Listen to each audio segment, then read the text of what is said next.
Bienvenue sur Africa 24 dans cette nouvelle édition de l'information. Voici les titres de l'actualité. Le Nigeria fait appel aux investisseurs étrangers pour relancer son économie. Le pays souhaite en effet mobiliser 6,5 milliards de dollars pour limiter l'impact du coronavirus sur l'économie nationale affectée par la chute des cours du pétrole.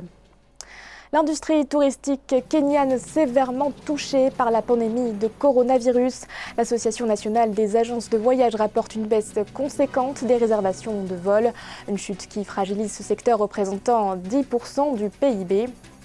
Et enfin, au Tchad, de jeunes entrepreneurs créent une start-up spécialisée sur les nouvelles technologies de l'information et de la communication.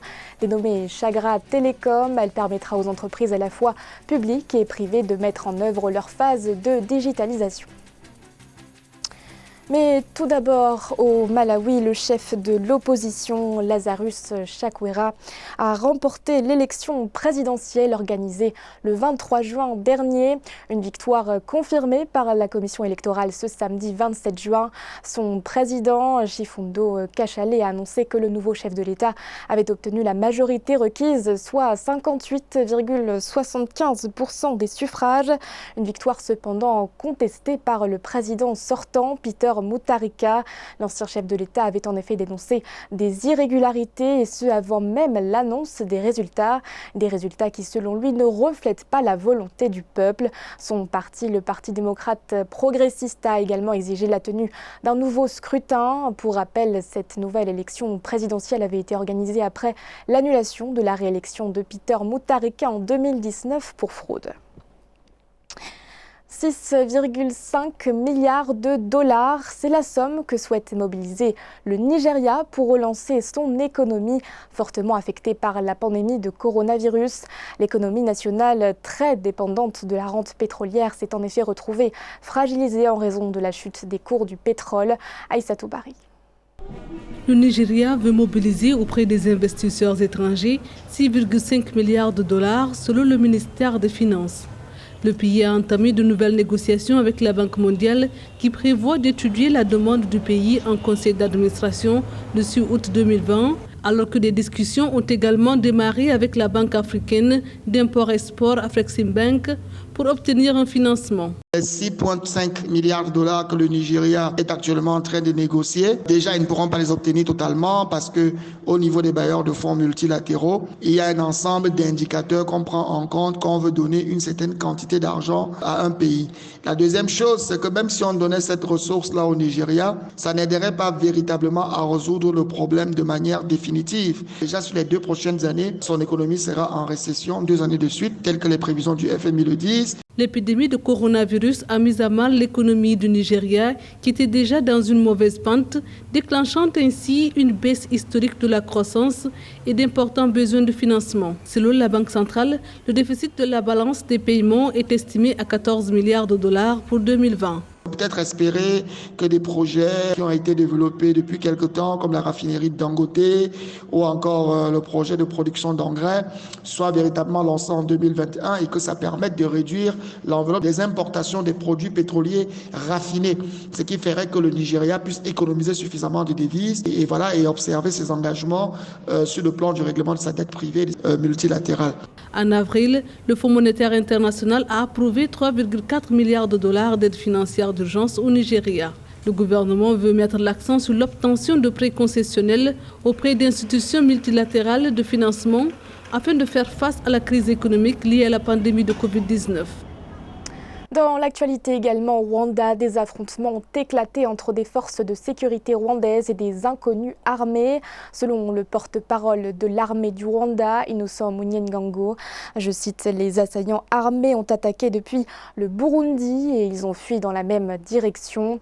L'attaque qui s'est déroulée dans la nuit de vendredi à samedi dans le district de Nyaruguru a fait 3 morts au sein de l'armée rwandaise et 4 parmi les attaquants.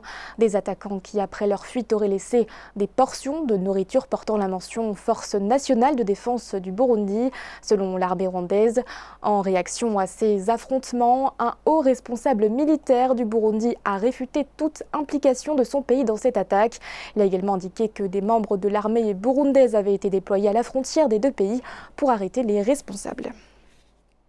Au Sénégal, les importations de biens ont chuté de 20% en avril 2020. Elles sont passées de 486,2 milliards à 389 milliards de francs CFA.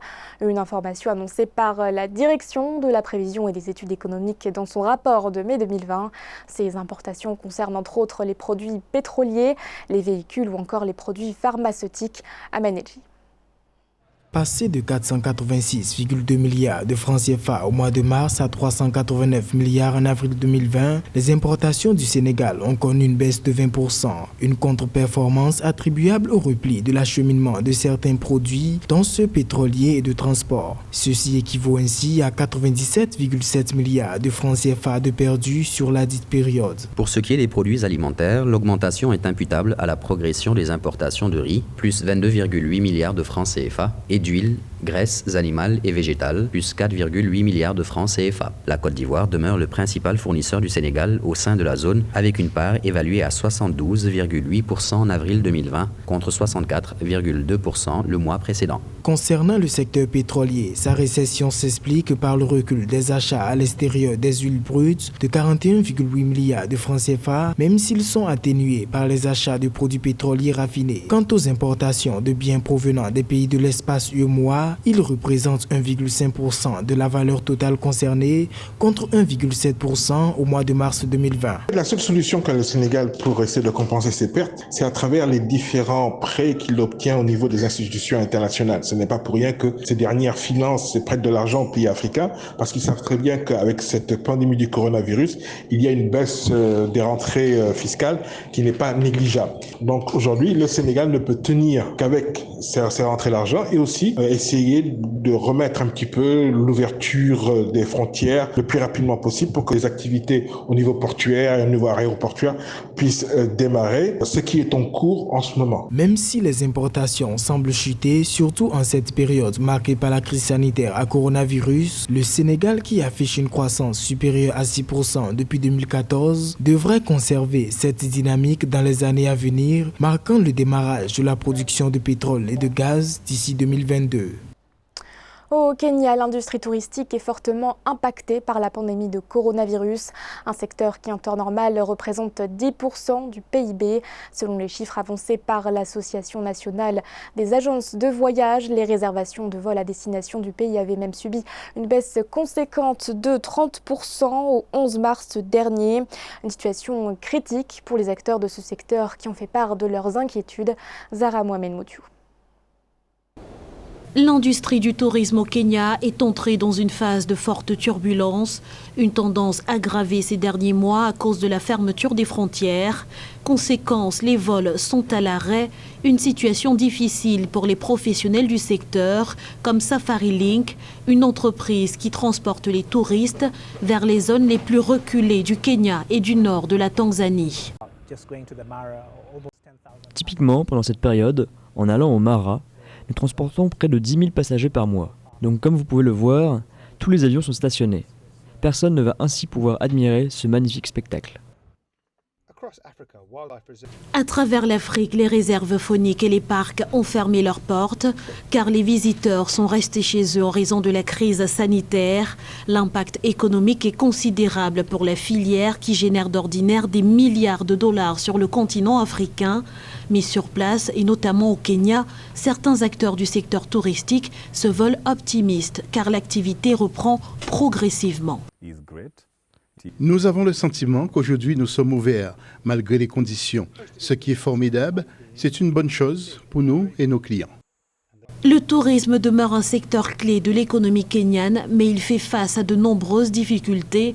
En 2019 déjà, le nombre d'étrangers ayant visité le pays n'avait augmenté que de 1% contre 37% en 2018. Et cette année 2020, la crise sanitaire vient fragiliser encore un peu plus cette industrie. C'est le premier essai clinique pour un vaccin contre le coronavirus organisé sur le continent africain.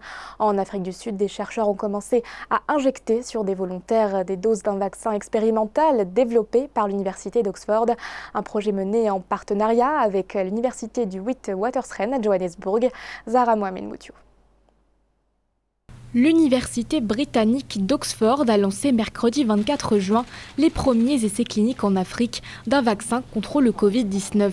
L'essai est mené en Afrique du Sud en partenariat avec l'université du Witwatersrand. Il comprendra 2000 volontaires âgés de 18 à 65 ans, y compris des patients atteints du VIH. Tous seront suivis pendant 12 mois après la vaccination. Au terme de cette période, les chercheurs procéderont ensuite à l'évaluation du vaccin. Une fois que près de 60% de la population aura développé une immunité, nous nous attendons à ce que le taux de reproduction effectif tombe au-dessous de 1. Cela ne signifie pas que le virus disparaîtra, mais une fois que 60% de la population, en particulier la population adulte, sera immunisée, nous nous attendons à ce que le taux de reproduction effectif passe au-dessous de 1. La participation de l'Afrique du Sud à ces tests pourrait faire en sorte que le continent africain puisse avoir accès à un vaccin à des prix abordables. L'Afrique du Sud est le deuxième pays en dehors du Royaume-Uni à participer à ces essais cliniques. Je me sens un peu effrayé, mais je veux savoir ce qui se passe avec ce vaccin, afin de pouvoir dire à mes amis et à d'autres ce qui se passe avec l'étude. 2000 personnes ont été enrôlées dans cet essai clinique en Afrique du Sud, où le nombre de cas d'infection de Covid-19 a désormais franchi la barre des 100 000 cas. L'Organisation mondiale de la santé continue d'indiquer que le continent africain pourrait être le prochain épicentre de la pandémie. Plus de 200 vaccins contre le coronavirus sont actuellement à l'étude à travers le monde.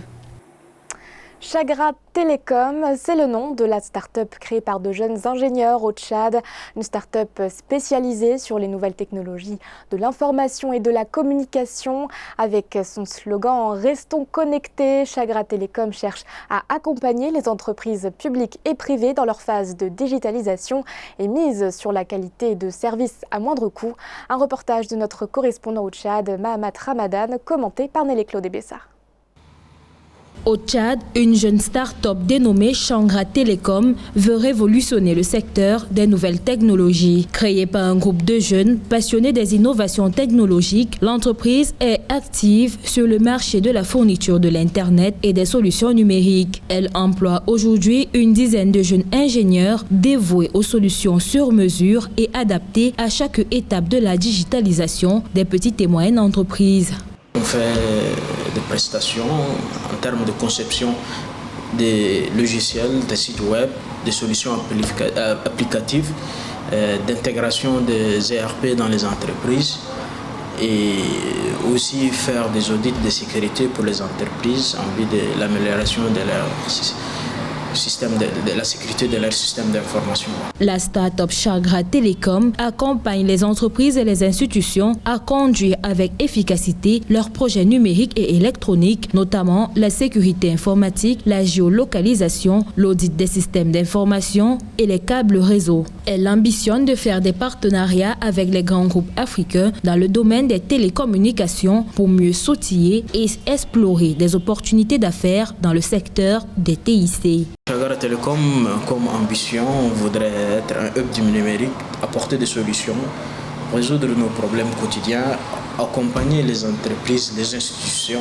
et les particuliers en leur apportant des solutions digitales, les aider sur comment est-ce que les systèmes d'information pourraient les aider à être plus efficaces, plus efficients dans leurs tâches quotidiennes.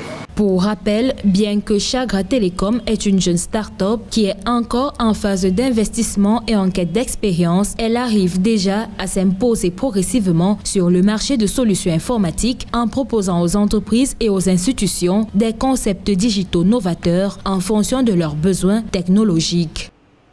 Ce journal a été réalisé par l'ensemble de la rédaction. Merci de votre fidélité. L'actualité continue sur Africa 24.